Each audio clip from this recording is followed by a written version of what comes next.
Getting my Kenyan investor visa put me in the loop I couldn't escape. I needed a bank account to get my visa.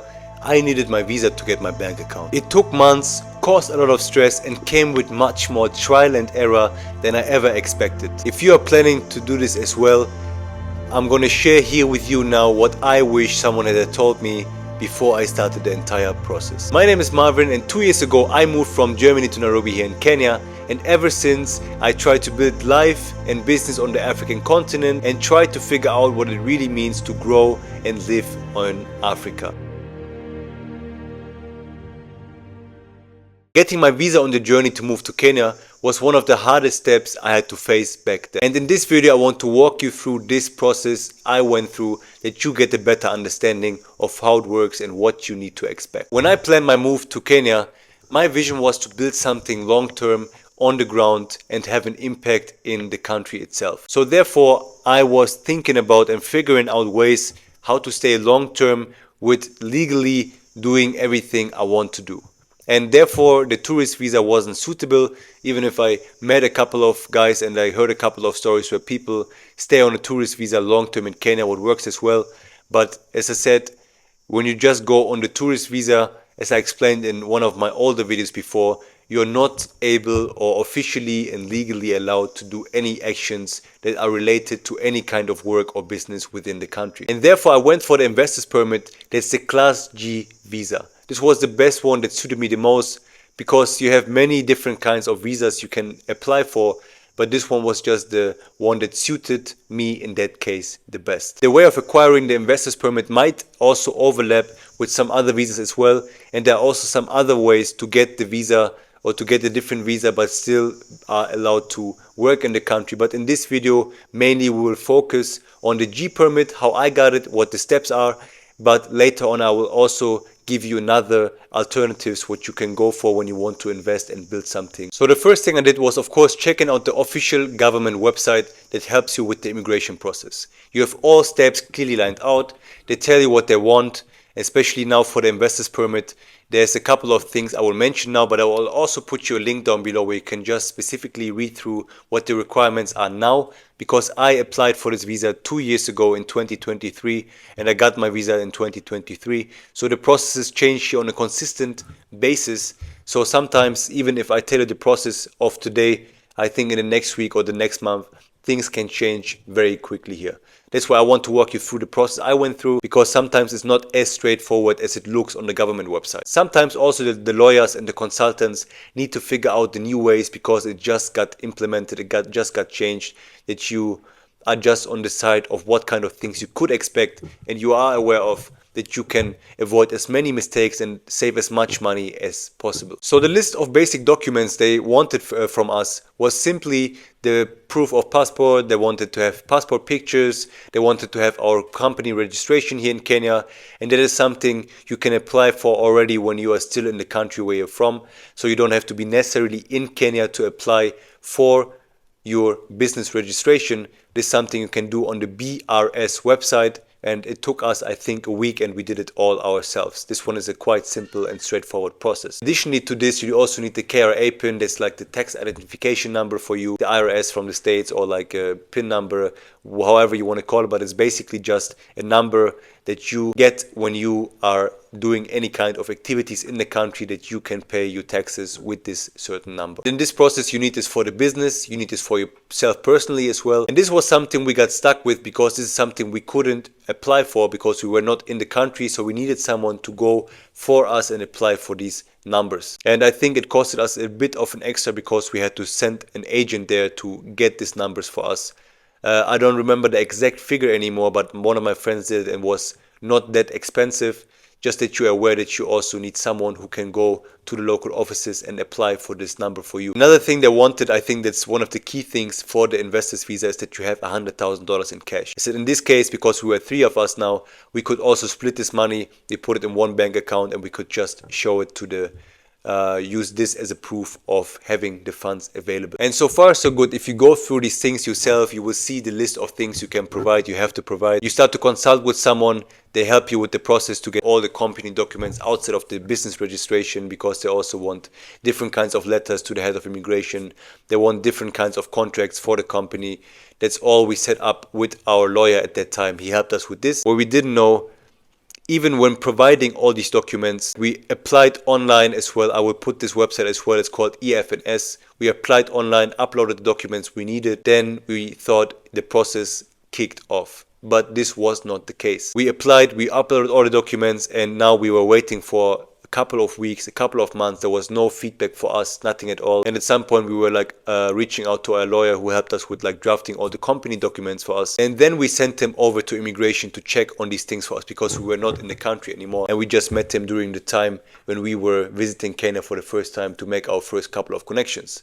So we sent him, and he said that they need some facilitation fee. So they needed some support that they can start doing the work, because they witnessed that the application already went through, it's there, but just no one took care of it at that time. So what I understood is that you need to have someone who's consistently pushing them in immigration, but also who knows enough people, or at least someone they know in immigration, that can help you to actually start doing the process and like walk you through the entire process. Because just by simply applying online, nothing will ever happen. I heard countless stories where people told me that other guys, they were not ready to pay facilitation, for instance, or like they were not ready to go away. That's not 100% straightforward.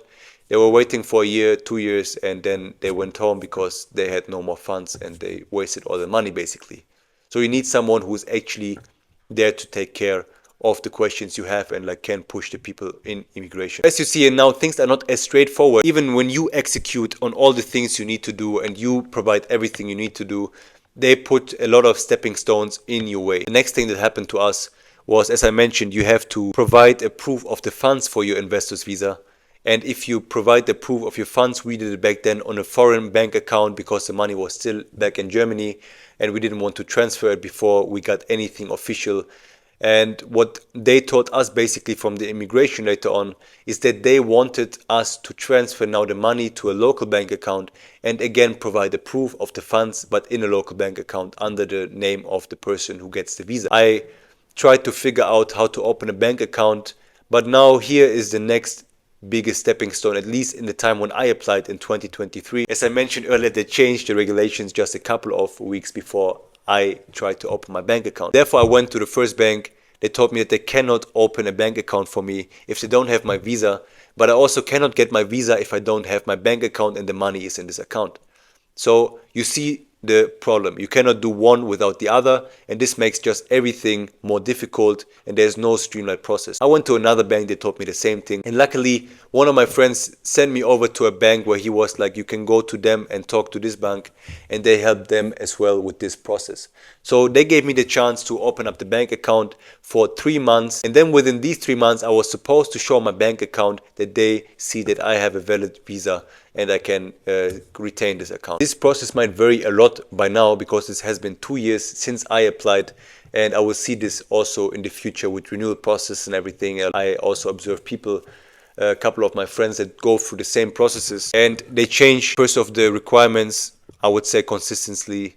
I would say they also change their processes consistently. When I the last time called someone from immigration to make sure, or like just to understand what the process looks like for a renewal right now at this point, like whenever I need to do it, he told me that they also just changed the regulations, that it will take now even longer time, because now somehow there is a regulation. I'm not sure if it's just for the renewal, but if you apply for a visa, for the business visa, they need to just receive the documents and don't touch them for 2 months basically, and then they can start working on the process. I'm not really sure why this is, how much sense this makes, but this was the last feedback I got from immigration.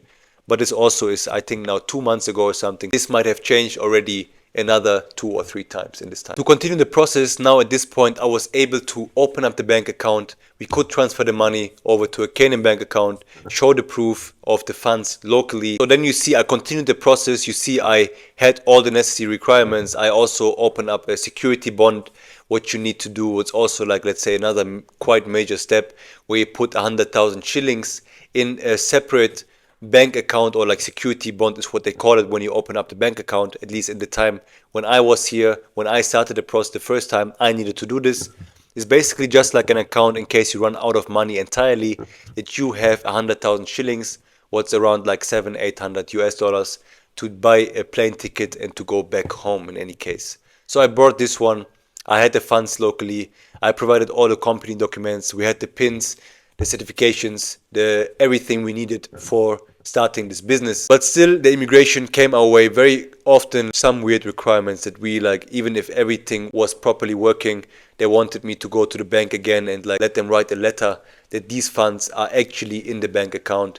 They wanted me to print out some documents, just get a stamp of our company that we just opened for them to see it's a valid company. If you don't have the right person, and our lawyer was not the best person at that time, they come again and again and again with different things, with different problems, with the challenge with the bank account that sometimes these processes doesn't make too much sense because you cannot get one without the other and not the other way around. So they make it just sometimes very difficult if you're not in touch with the right people. Something else I want to emphasize on as well is that in the first step, it's expected to pay a bit of facilitation fee here and there. First of all, I didn't know in the first step that we even have to do this, that they start the work, and then every now and then they came up with a new excuse where they were like, hey, now we need something extra for A, B, and Z, then we need something extra. So the further we went with the process, the more excuses and things that came up, because we were already too far within the process.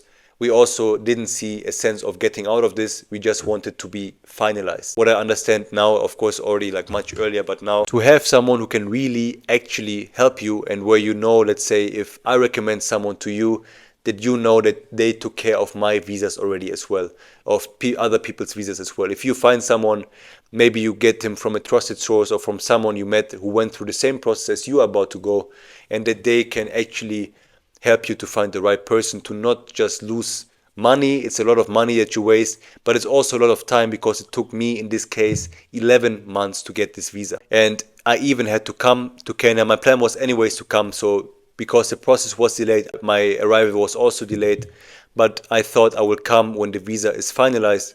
But this was also not the case, and even when I came in January, I think it took another couple of months for it to be finalized. So I had to be on the ground and do certain things and push certain things through. What have I learned from this? So first thing is that persistence and resilience is one of the most important things, because you never know what the next stepping stone in your way will be. The second thing I would like to emphasize is really to work with people that have already a track record and did things like this before.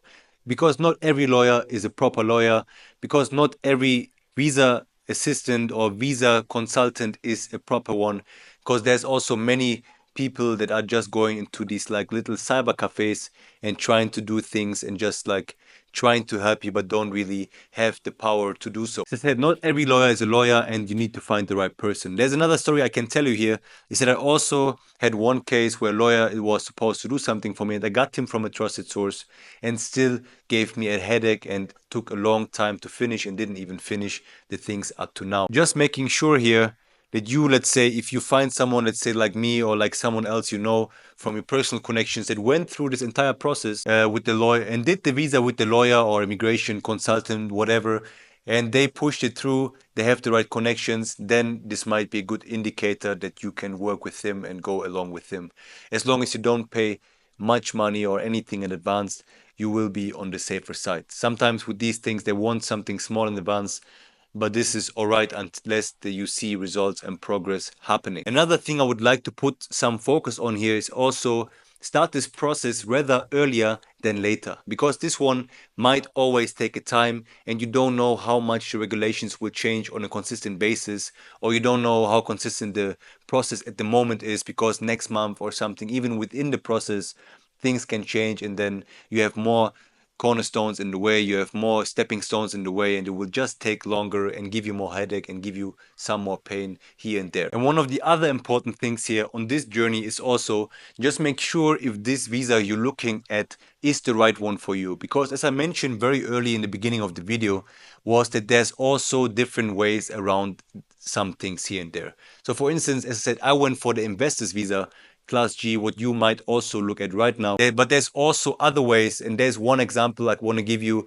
is that you can also come as an employee of your own company. So this works, for instance, in the way that you partner with the local, you can give them a minimal amount of shares, like 1%. Then you can just put a layer of security in there. At least it's the case. What I saw with what some people did is that basically the local has no power within the company.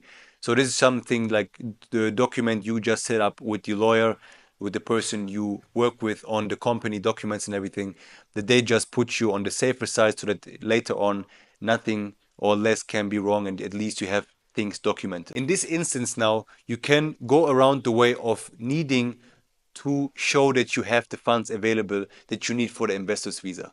So in that case, you will be employed by the local in your own company where you also hold the majority shares of the company, and therefore you can just get a working permit. As I said, there are different ways around the visa sometimes that could be easier and to avoid some difficult paths, but that also work in the long run. In this case, for example, if you go with the employee visa, the fees for the regular visa are now at 500,000 shillings per year. So it's double the amount of the investor's visa, where it's now at 250,000, what used to be the same price for 2 years. So they're doubling prices here as well. Therefore, to employ you in your own Kenyan company is double as expensive as just getting the investor's visa. If you don't have enough partners with you, or like you don't have the funds available, you can just go around this, and if you're ready to pay a bit larger fee per year in this case.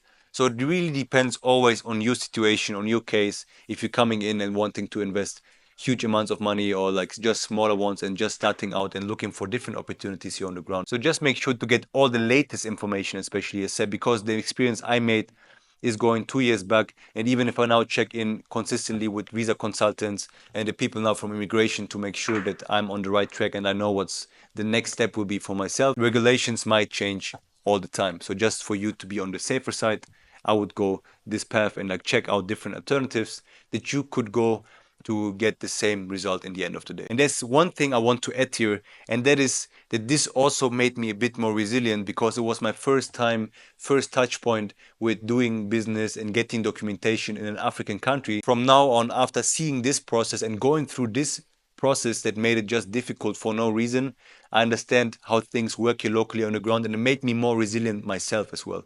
So now I know that if I go to another country, I'm for instance right now in Uganda, to check out some things, to meet some people, and to visit some of my family here, I know that in case I want to start something here, I can already assume how things work here and make the best out of it, because I'm aware of the processes and everything. The process also helps not just getting the visa and like being allowed to operate legally in a country. It also helps you to get the right mindset and understanding of how things work here and what kind of challenges you could face in different kinds of scenarios as well. So if you're on a similar path like this and you have some points where you're getting stuck, let me know down below in the comments, and I try to help you and answer these questions. And otherwise, I will put the resources, as I said, like the BRS where you can register your business.